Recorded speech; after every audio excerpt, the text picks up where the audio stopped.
Hello, Lisa. Hello, Andrew. What have you got in your hand? I've got my hand. Hold it up. I have got Doctor Who.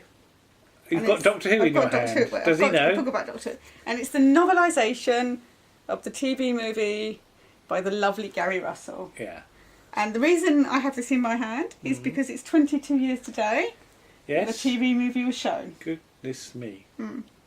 So is it 22 years to the day since you saw it? Yes. Or did you buy the I did buy the video early, but I was very good. I might have looked at a little tiny bit of the opening, but I didn't watch it until the actual transmission. I'd already watched it about 3 times by the time it was on telly, which is remarkable because it was late coming out, wasn't it, the video? Yeah, it was meant to be 2 weeks before that, wasn't it? Yes, I remember going into some video shop in Paul near the level crossing and looking for it on the shelf because I knew the date it was supposed to come out. Yes. And then I eventually had to sort of sidle up to the man behind the counter and ask, which I never like doing at the best of times, and especially when it's for a Doctor Who movie. And he informed me that it was not yet out. Okay. Because they were re-editing it or something. Yes. Yes. Yes, it was to do with the guns. Yes. Yes. But, so, yes, what did you... Well, what did you think leading... Do you remember... Because it came out quite quick, didn't it? It did. It did. It was announced in about the sort of March. After years of rumours. Yes. Yeah, it was announced and then in March. Suddenly it happened. Yeah, because I remember... I had the television on, but I was reading something, and I looked up, and John Pertwee's face was on the screen. And I thought, oh, gosh, John Pertwee's died. Yeah. And I turned the sound up, and it wasn't. And then there was Paul McGann, and he was standing outside the TARDIS at Longleat with his shaven head and that awful crystal thing. And he was announced as the new Doctor. He was going to be doing a TV movie that possibly might lead into a series. Yeah. And it was very exciting. Very exciting. And the actual day it was on, I was in London with Nick and Andrew Candish and possibly Andy Ching, and we were doing some filming, and we were like, we've got to finish at 4 o'clock because they had to get back to Salisbury to watch. I think they got back just in time to see it because it's an hour and a half journey from London to see Doctor Who. Where were you filming? We actually, I don't know if that was that day, it might have been the following time, we did do some filming at Earl's Court. Yeah. And when you come out of Earl's Court tube station, there's a police box there, which is in really good condition now, but at the time was rather full on and a bit dilapidated. That's the word. And the windows were smashed, but we come out of the tube station, and we had somebody else with us filming as well who wasn't a Doctor Who fan. Yeah. And we came out of the tube station and just spent 5 minutes running around it and touching it. And with her looking and going, what are you doing? Why are you touching a police box? But it was like, oh, it's a police box. And it was really exciting. But yes, I remember the photo of Paul at Longleat. Because there weren't that many. I mean, there's this one with the candle. But in terms of publicity photos, I mean, Doctor Who magazine had a few before it was shown, because I remember there was a big full-page shot of the new TARDIS console, and I always like a TARDIS console. So again, I took my DWM and went somewhere in Poole that made T-shirts from a photo. And got a T-shirt made. And I got a T-shirt made. It's upstairs somewhere. Yeah, it's faded to almost nothing now. Yes. But I think it said on the bottom, the sets are magnificent or something like that. It turned out much better than I expected. Yeah, I think is what it says. I can't remember. But I'll see if we can find that one day. But the actual, in terms of the actual transmission, it was on at 8 o'clock on Bank Holiday Monday. Yeah. And I sat down in my parents' living room because I was still living at home at that point, and we watched it. It was an hour and a half. Well, just under an hour and a half, isn't it?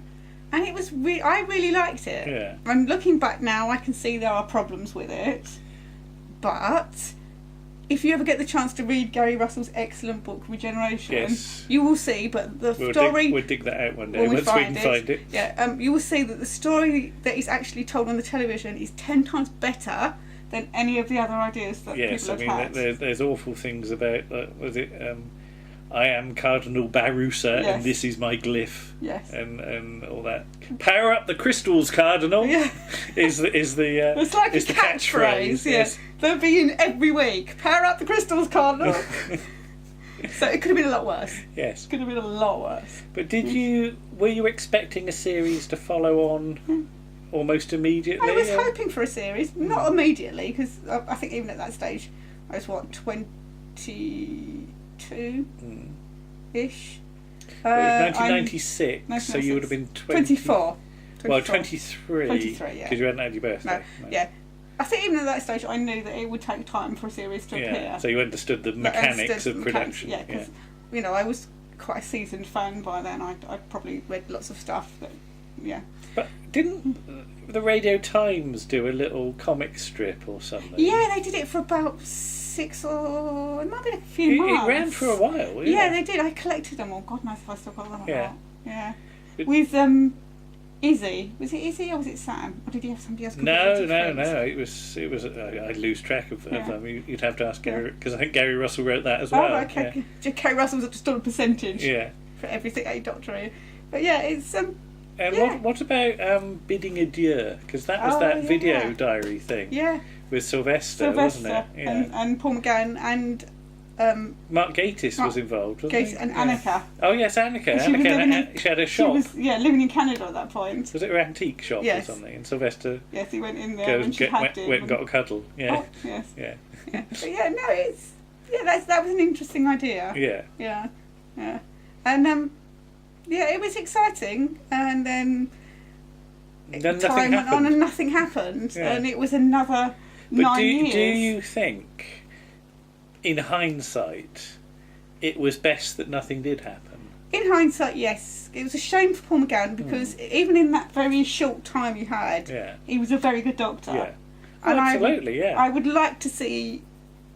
It would be nice if they did an episode where Jodie's Doctor meets the Eighth Doctor, just to bring him properly into canon. Yeah. I mean, I remember enjoying his CDs with Big Finish. It was most exciting. Yes. It was effectively a new Doctor with new stories. I think he quite enjoys doing them. It's less hard work. But when was the first time we actually saw him in real life? That would be a Panopticon. Was that the Panopticon? I think it was Panopticon. The one in London in that huge hotel? Yes, 2003. Yes. The 40th anniversary one. And he'd sort of shied away from doing conventions. He's a bit shy, and Sylvester finally managed to persuade him come along to go.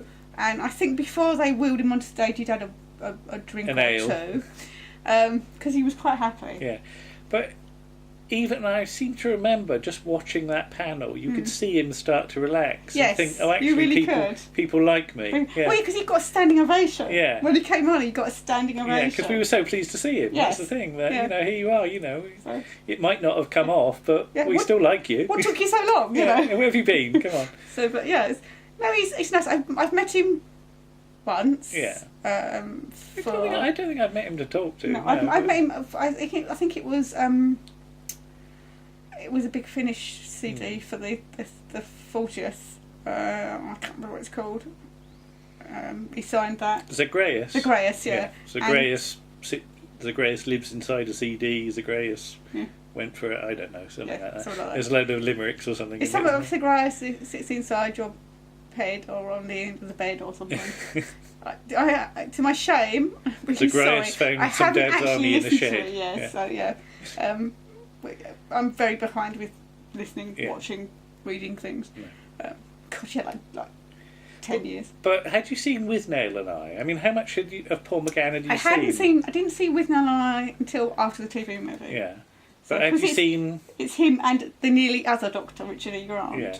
Had you seen his... Because what was the thing with all of them in? Oh, the Irish thing. Yeah, the Irish thing. What was it called? Oh, God. You've put me on the spot now and I can't remember what it was called. You can't remember, but it was... Yeah, the potato famine thing. I'm really sorry if any of the lovely McGann brothers see this. The Potatoes of Doom or something. I can't remember what it's called. Because he's in the one called Mutineer as well. Yes, that's and right. I've not seen that either. There's an edition of Star Begotten fanzine from about 1987 that actually suggests Paul McGann as the Doctor even then. Oh, right, okay. Yeah. I don't know where it is, but it was about then. So.